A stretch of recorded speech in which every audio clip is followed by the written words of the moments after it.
You and I both know that there's going to be some hackneyed Yu-Gi-Oh joke that's thrown in there referencing the heart of the cards. Maybe I'll draw dramatically, or maybe I'll make a joke, or maybe I'll say, screw the rules, I have money. No, I'm going to take these, and I'm going to show you what I think of the heart of the cards. There you go. That's what I think. On to the Astrologian video.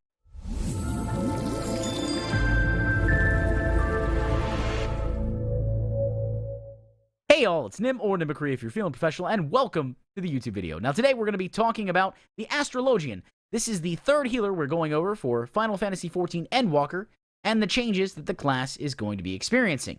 We previously have done White Mage and Scholar. This will culminate with the new class, which is Sage. So look forward to that. Speaking of looking forward to something, if you like what I do, or you like the content that I do, go on and click subscribe and hit that notification bell to stay up to date with everything the channel does. In addition, right now, you should see a list of wonderful players on the screen. Those are my patrons. If you'd like to join that rank, you can go to patreon.com/Nimicry. But without further ado, let's talk about cards and the Astrologian. The Astrologian. Now it's time for some significant overhauls. Astrologian gets the most changes that will definitely affect the way the job is played, even if it still relies on cliche Yu-Gi-Oh joke. Now, I made one earlier in the video, and mine was better because it involved actual cards falling from the sky, and I created more work for myself because I suffer for you. I don't like the cleaning. You can ask my wife. I'm not a big fan of it. But I do it because otherwise she'll get mad at me. First off, no more Sect.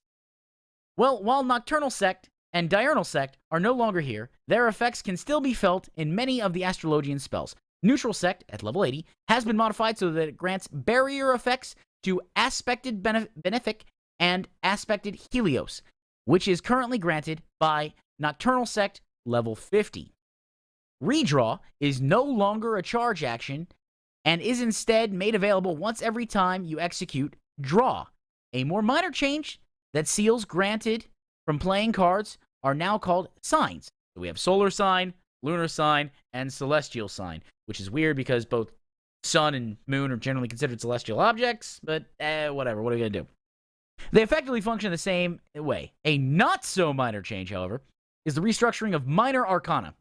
It is now for specifically drawing Lord of Crowns, now a strong AoE damage spell, or Lady of Crowns, now an AoE healing spell, and essentially acts like a separate deck. They're executed through the new action called Crown Play, which I guess is when royal people decide to get together and do the ha. But wait, there's more. A new action called Astrodyne has been implemented at level 50. It kind of replaces Divination's current function, as its effects change based on the signs you've accumulated from the cards you've played. So we have a little bit of, you could maybe stack a meta and end up with more effective or less effective pathways. And so let's keep that in mind. Especially if you're a tank and you're relying on an Astrologians for heals, you want to make sure that you may not get the most optimal path for healing through, so keep that in mind. One sign type grants Harmony of Spirit, MP Regeneration. Two sign type grant Harmony of Mind, 5% damage and healing buff, plus Harmony of Spirit, which, hey, that's pretty good. Three sign types grant Harmony of Body, 10% cast time reduction, plus Harmony of Spirit and Harmony of Mind. Now, that's really cool. So it seems like just the straight MP regeneration is the hardest to get and it's the worst. So instead of it being a reward on the top, you have a reward on the base, which that seems good. Plus, that's great for consistency. So now you don't have to worry about, okay, roll die, what I get? Harmony of Spirit. Now I gotta wait 45 seconds. So I like that. As for Divination, it is now simply a 6% damage buff for the party. Additionally, Celestial Opposition no longer has the barrier effect for Nocturnal Sect, while Celestial Intersection drops its regen effect, but becomes an action with 2 charges at level 88. Earthly Star functions the same as a 2-part AoE spell, but gets a very significant damage boost. Stellar Burst is now a 240 damage potency. Stellar Explosion is now a 320 damage potency. Their healing potencies remain the same. Now, there will probably be some changes that happen behind the scenes with tuning that may not be listed right here on this, so keep in mind that all information is subject to change at the whims of the developers who think that things need to be either balanced, nerfed, buffed, or really for any reason at all. finally, let's move beyond level 80. At level 82, Malefic 4 evolves into the more powerful Fall Malefic, and Gravity upgrades to Gravity 2. Then, the Enhanced Healing Magic trait gives a potency boost to Benefic, Aspected Benefic, Helios, and Aspected Helios at level 85. A new off-GCD spell called Exaltation is unlocked at level 86. And let's enjoy the Exaltation! Over the course of 8 seconds, it reduces the damage you or a specific party member takes by 10%. It also executes a 500 potency heal after the effect expires. So we saw that with the Scholar. The Scholar had the ability to deliver a heal. It was less potency than the Astrologian, and it did reduce damage by 10%. So that's really nice. Lastly, the Astrologian gets Macrocosmos at level 90. Macrocosmos. It deals AoE damage at first, then grants Macrocosmos effect to you and the whole party for 15 seconds. During those 15 seconds, half the damage everyone takes is compiled, the total amount is accumulated, then dispelled as a party-wide heal after the effect expires or when you execute the follow-up action called Microcosmos. So that's really, really powerful. That's a tank buster thing where you're like, oh, everybody's going, we're going to group up, tank buster, ow, everybody took some damage. We survived, then we get a big heal out there. You could actually, as an Astrologian playing well, you might be able to raid heal the entire raid. 2 of them.